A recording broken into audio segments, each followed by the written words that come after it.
আহ আহ আয়, তোদের সকাল সকাল খাইয়ে মনটা একেবারে ফুরফুরে হয়ে যায়। এমনি এমনি কি তোদের শান্তির দুধ বলে রে?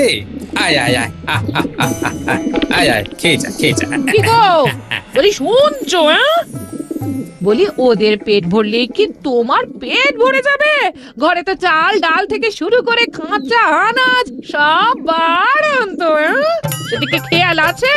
যাও শিগগির বাজারটা করে আনো। হ্যাঁ আরে কি বলো কি গিন্নি, এর মধ্যে সপ্তাহের বাজারটা শেষ হয়ে গেল? না হবে না, দুবেলা খাচ্ছ না তো, শুধু দেখছো আর পেট ভরে যাচ্ছে। হ্যাঁ কি সেটা তোমায় করতে হয় না গো, শুধু বসে বসে হুকুম করছো। গিন্নি আজ একটু সর্ষে বাটা দিয়ে ইলিশ, কাল একটু মাগুর মাছের ঝোল, পরশু দই কাতলা। তখন বাজারের হিসেবটা কোথায় থাকে? ঠিক ঠিক, এই কথাও ঠিক। মনে হচ্ছে এবার থেকে হিসেব করে খেতে হবে গো। তুমি খাবে হিসেব করে, সেদিন দেখবে সূর্য পশ্চিম থেকে উঠছে। যাও যাও যাও যাও যাও, সময় নষ্ট না করে বাজারটা শিগগির করে আনো। হ্যাঁ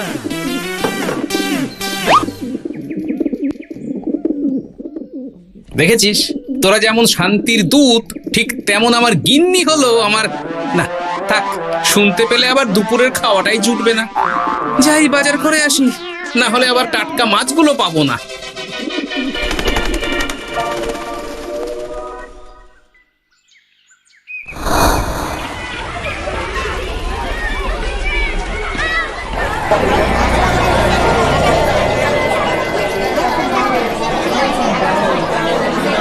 কি কাণ্ড, এমন ব্যাপার তো আগে কখনো দেখিনি। কৃষ্ণনগরের মাটিতে বিদেশিদের ব্যবসার রমরমা। সর্বনাশ সর্বনাশ হয়ে গেল গোপাল, আমাদের সব শেষ হয়ে গেল। আমাদের বাজারে বিদেশিরা এসে কম দামে জিনিস বিক্রি করে আমাদের তো একেবারে মেরে ফেলছে গোপাল। এর একটা বিহিত করো গোপাল দাদা। এই মহারাজ যদি এইভাবে বিদেশিদের মুনাফা করিয়ে দেয়, তাহলে আমাদের মতন মানুষেরা তো পথে বসবে গোপাল দাদা। না না, মহারাজ থাকতে কেউ পথে বসবে না। ঠিক একটা পথ নিশ্চয়ই বের করবো। যাই, তার আগে এই বিদেশিদের একটু নেড়ে চেড়ে দেখি তো, যদি কোনো সন্দেহের গন্ধ পাই। আচ্ছা ভাই, তোমাদের এখানে ব্যবসা করার অনুমতি কে দিল? আগে আমাদেরটা জানিয়া কি হইবে? তুমি বাজার করিতে আসিয়াছ, বাজার করো। আমরা ব্যবসা করিতে আসিয়াছি, ব্যবসা করিব। ঠিক সন্দেহের গন্ধ পেয়েছি। বাজার তো আমি করবই, কিন্তু যদি আমার সন্দেহ সঠিক হয়, তাহলে বাজার থেকে তোমাদেরও তাড়িয়ে ছাড়ো। আমার নামও গোপাল। নাও নাও সকলেই, আজকে সভা শুরু করো। মহারাজ, আমাদের কৃষ্ণনগরের বাজার হাটের অবস্থা খুবই মন্দ। কি হে মন্ত্রী, গোপাল এ কি বলছি? আমার রাজ্যে আমাদের ব্যবসায়ীদেরই মন্দের বাজার। তা গোপাল শুনি একটু, মহারাজ কৃষ্ণচন্দ্রের রাজত্বে তুমি কি মন্দের দেখলে? আগে মহারাজ, আমাদের বাজার বিদেশিদের দখলে। আমাদের পণ্যই তারা কম দামে বাজারে বিক্রি করছে। এতে সকল খদ্দেররা সেই দোকানে ভিড় করছে, আর আমাদের দোকানের ব্যবসায়ীরা মাছি মারছে। সবই তো শুনলাম মহারাজ, কিন্তু এর একটিও তো আমার মন্দ বলে মনে হচ্ছে না। ঠিক, এর মধ্যে মন্দের কি আছে তা তো বুঝলাম না। স্বাধীনতা আছে সে তো বুঝলাম মন্ত্রী মশাই, কিন্তু দেশের মানুষের ক্ষতি করে বিদেশিদের উন্নতি। তোমার কথার আমি যুক্তি সহকারে উত্তর দিচ্ছি। প্রথমত, মহারাজ কৃষ্ণচন্দ্রের রাজ্যে ব্যবসা করার জন্য তো কোনো বাধা নিষেধ নেই। সে বিদেশি হোক বা দেশীয় লোক হোক, সকলের ব্যবসা করার পূর্ণ স্বাধীনতা রয়েছে। দ্বিতীয়ত, ব্যবসায় কে কেমন দাম রাখবে তা ঠিক করার স্বাধীনতা রয়েছে। আর সব শেষে কোন খরিদ্দার কোন দোকান থেকে কিনবে সে তো আর রাজা ঠিক করে দিতে পারে না। যার যেখানে লাভ হবে সে সেখান থেকে কিনবে। কি বাকি সবাই কি বলো? এ তো ঠিক কথাই গোপাল, যার যার অর্থ সে কোথায় ব্যয় করবে সে তো ঠিক করার আমরা কেউ নই।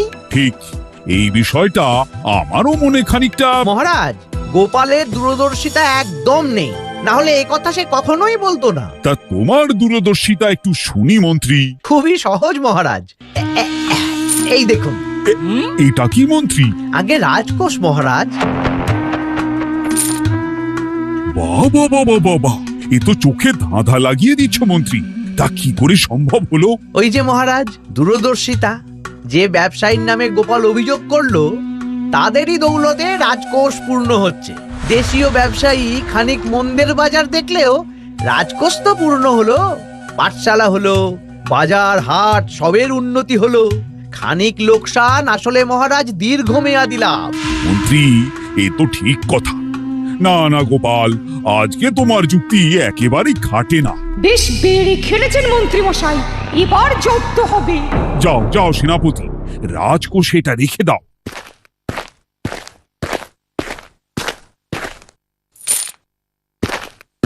না না মহারাজ, আমার মন মানতে চাইছে না। যখন সন্দেহের গন্ধ পেয়েছি আমি প্রমাণ করেই ছাড়ব। হ্যাঁ, দারুণ দারুণ দিয়েছেন আজ গোপালকে। একেবারে নাকানি চোবানি খাইয়ে ছেড়েছেন। আমি কি বলি, এমন একটা ব্যবস্থা করুন যাতে রাজসভাতেই আসা বন্ধ হয়ে যায়। করব এমন ব্যবস্থা করব যাতে ও বিদায় নেয় আর আমাদের পথও সহজ হয়।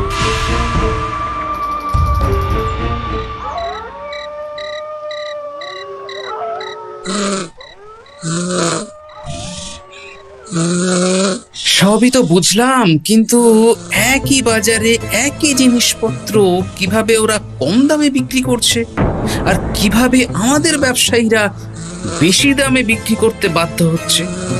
কোথা থেকে কম দামে জিনিস পাচ্ছে সাহেবরা? নাকি লুকিয়ে আছে ওই মন্ত্রীর কোনো ষড়যন্ত্র? না না না, এই ষড়যন্ত্রের হদিশ আমাকে বের করতেই হবে। কি গো, বলি তুমি ঘুমোবে নাকি সারা রাত ঘুরে ঘুরে কাটিয়ে দেবে? না না, চলো শুয়ে পড়ি।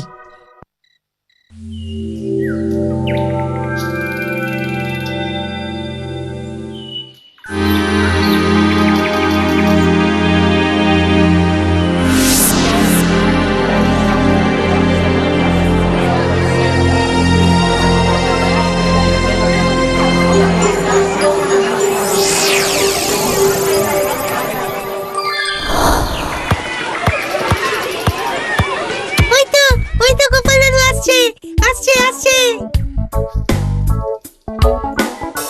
আরে এই রোদের মধ্যে তোরা খেলছিস? কি করব, আজ তো আমাদের ছুটি পাঠশালা। আজ সারাদিন আনন্দ আর শুধু খেলা। খেল খেল, এই তো বয়স খেলার। আচ্ছা, তোদের একটা কাজ দিচ্ছি। ঠিক আছে দাদু। তোরা যদি আমাদের রাজ্যে কখনো কোনো অচেনা লোক বা সন্দেহজনক ঘটনা দেখিস, আমাকে তক্ষুনি এসে খবর দিবি। আর ইংরেজ সাহেবদের ডেরার আশপাশটা একটু নজর রাখিস তো। কেন গো দাদু? আহা, বড্ড প্রশ্ন করিস তোরা। যা বললাম তাই কর না।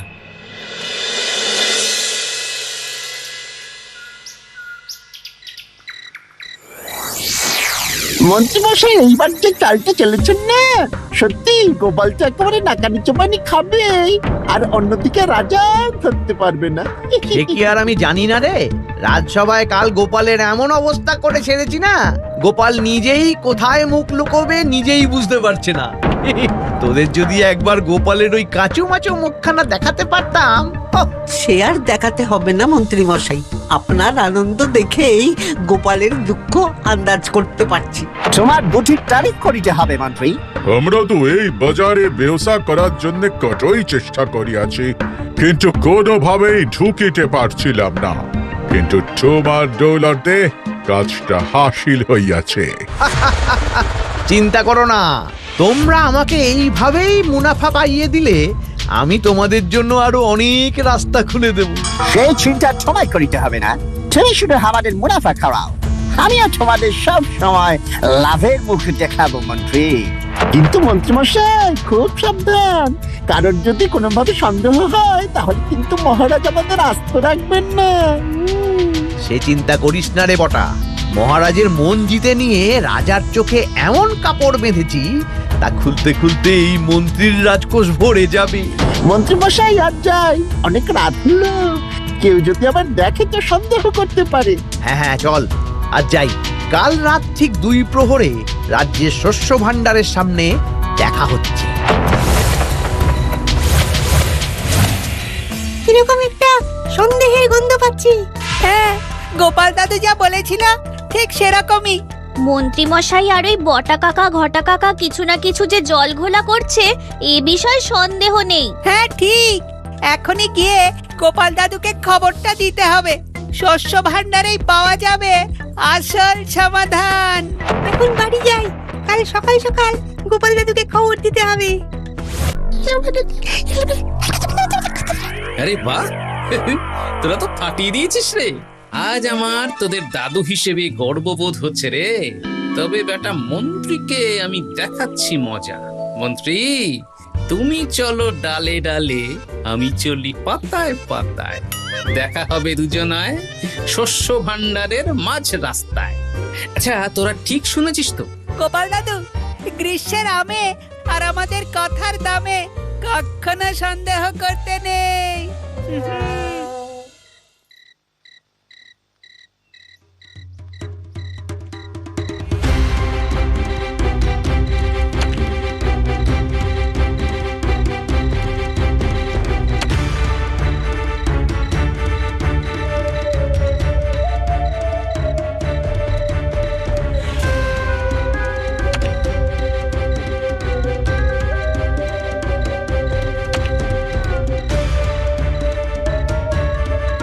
নে নে, তাড়াতাড়ি কর, কেউ দেখলে আবার তিল থেকে তাল হতে সময় লাগবে না। উফ, মন্ত্রী মশাই, এই মাঝরাতের কাঁচা ঘুম ভেঙে এসে ভারী ভারী বস্তা তুলতে কি মন চায়? বুঝতেই তো পারছেন, যদি কাজের গতি বাড়াতে চান তাহলে। ঠিক আছে ঠিক আছে, আর মেলা কথা না বাড়িয়ে তাড়াতাড়ি কাজটা শেষ কর, এক মোহর করে বাড়িয়ে দেবো। আপনি বড় ভালো মন্ত্রী মশাই। আচ্ছা, মহারাজের চোখে ধুলো দেওয়া, হ্যাঁ? মনে রাখবেন মন্ত্রী মশাই, মহারাজের চোখে ধুলো দিতে পারেন, কিন্তু আমার চোখে না। রাজভাণ্ডারের মজুত করা শস্য চোরা পথে বেচে কম দামে বাজারে বিক্রি করে বেশি মুনাফা কামিয়ে নিজের ঘরে তুলতে চান, হ্যাঁ? রাজকোষ ফাঁকা করতে চান? দাঁড়ান, করাচ্ছি তোমার চালাক। হ্যাঁ নিন, এইটা তোমার, আর এইটা তোমার রাজার। মহারাজ এতেই খুশি।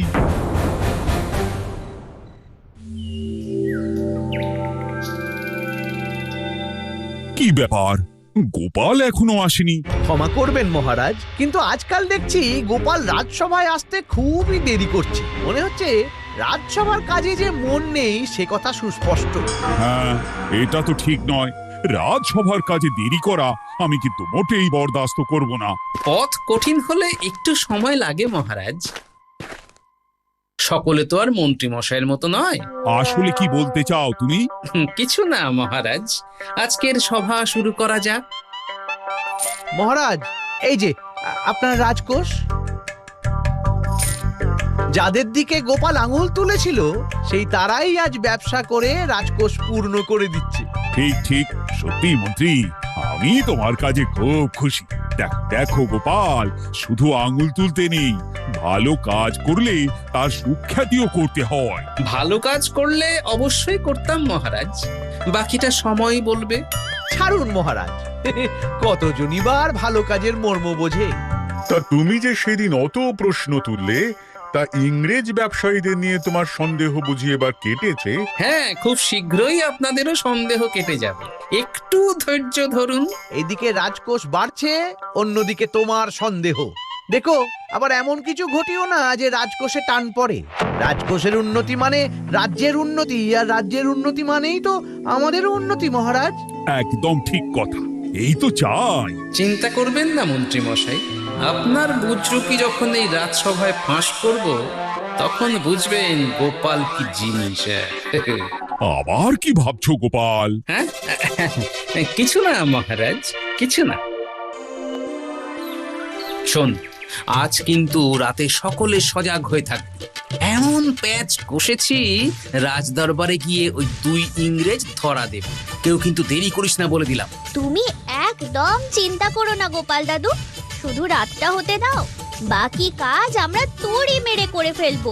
শোন, খালি বস্তাগুলো মনে করে আমায় আগে দিয়ে যাস। তার সাথে কয়েকজন বিশ্বস্ত গ্রামবাসী দরকার। আমার বাবাকে বলে দেবো দাদু। একদম, বাকিদের ব্যবস্থা আমি করে দিচ্ছি। বেশ, তাহলে এখন আমরা যাই। তবে আজ ঠিক রাত 2 প্রহরে দেখা হচ্ছে শস্য ভাণ্ডারের সামনের রাস্তার জঙ্গল। এত রাতে বেরোবো তো, তাই আমাদের বাড়িতে তুমি একটু বলে দিও, কেমন? হ্যাঁ হ্যাঁ, আমি পরে তোদের সবার বাড়িতে বলে দেবো। এখন সব বাড়ি যা, পারলে একটু ঘুমিয়ে নে সবাই, রাতে জাগতে হবে।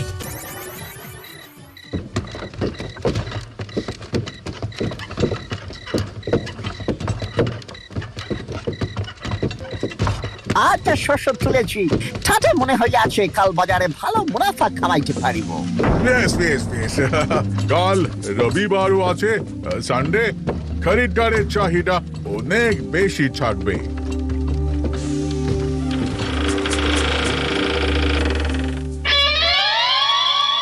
আবার কি হলো? হঠাৎ এই মাঝ রাস্তায় দাঁড়িয়ে পড়লে কেন? দাঁড়িয়ে পড়লো তোমাদের সাহেসটা করার জন্য। গোপাল দাদু, যাবো নাকি? না না, আগে ওদের নামতে দে। রাজবিরাটে এই সকল কাজ আবার কে ঘটাইলো? আসার সময় তো ছিল না। চলো চলো, সময় নষ্ট না করে সরিয়ে দি এগুলাকে।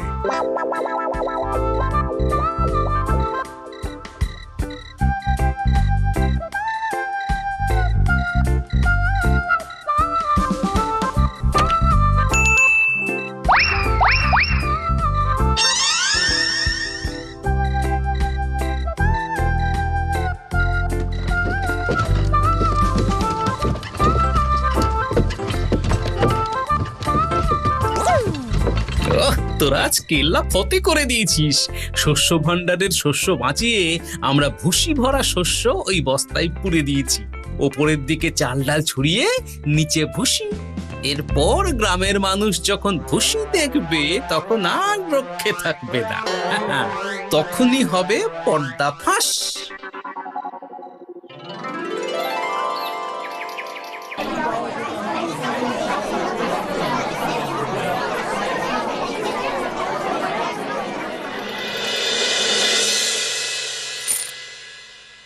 এই আপনার শেষ রাজকোষ মন্ত্রীমশাই, এরপর হবে আপনার ব্যবস্থা। আমার হিসেব যদি সঠিক থাকে তাহলে কিছুক্ষণের মধ্যেই রাজার চরণে এসে পড়বে ইংরেজ সাহেব। 1, 2, 3। মহারাজ, মহারাজ আমাদিগকে রক্ষা করেন। গ্রামের লোক খেতে গিয়ে আমাদের উপর ঝাঁপিয়ে পড়ে আমাদের এই অবস্থা করিয়াছে। এসেছি, এরা আবার সারা শরীরে ভুসি মেখে রাজদরবারে কেন? এ বাবা, কেন, কি হয়েছে কি? এদের এই অবস্থা করলো কে? আগে মন্ত্রী মশাই। মন্ত্রীমশাই আবার আপনাদের কি ক্ষতি করলো? উনি তো রাজ্যের সর্বদাই ভালো চান। নো নো, উনি ঠক। মানে একটু খোলসা করে বলুন তো। উনি এই গ্রাম এবং রাজার ক্ষতি করিয়াছে। মানে সে কি, কিভাবে? মন্ত্রী বিপুল মুনাফা লাভের জন্য লুকিয়ে রাতের অন্ধকারে রাজ্যের শস্য ভাণ্ডার থেকে শস্য কম দামে কিনে বেশি মুনাফা কামিয়ে বাজারে বিক্রি করার সমস্ত পথ খুলিয়া দিয়াছে। কিন্তু এরপর আমি বলছি রাজামশাই, আর এই ঘটনা জনসমক্ষে আনার জন্য কাল রাতে আমি ভুসি ভর্তি বস্তা রাজভাণ্ডারের শস্যের পরিবর্তে সেই গরুর গাড়িতে রেখে দিই। আর ভুসি ভর্তি শস্যের বস্তা মানুষকে বিক্রি করতে গিয়ে আজ যখন ধরা পড়েছে তখন আসল কাণ্ড ফাঁস হয়ে গেছে মহারাজ। ছি ছি মন্ত্রী, তুমি আমার রাজসভার মন্ত্রী হয়ে আমার পিঠে আঘাত করছো। রাজকোষের এত লোভ তোমার? নিজের লাভের জন্য তুমি রাজ্যের শস্য ভাণ্ডারে পর্যন্ত হাত দিয়েছো। সেনাপতি, বলুন মহারাজ। মন্ত্রী সহ এই 3 জনকে এক্ষুনি কারাগারে বন্দী করো।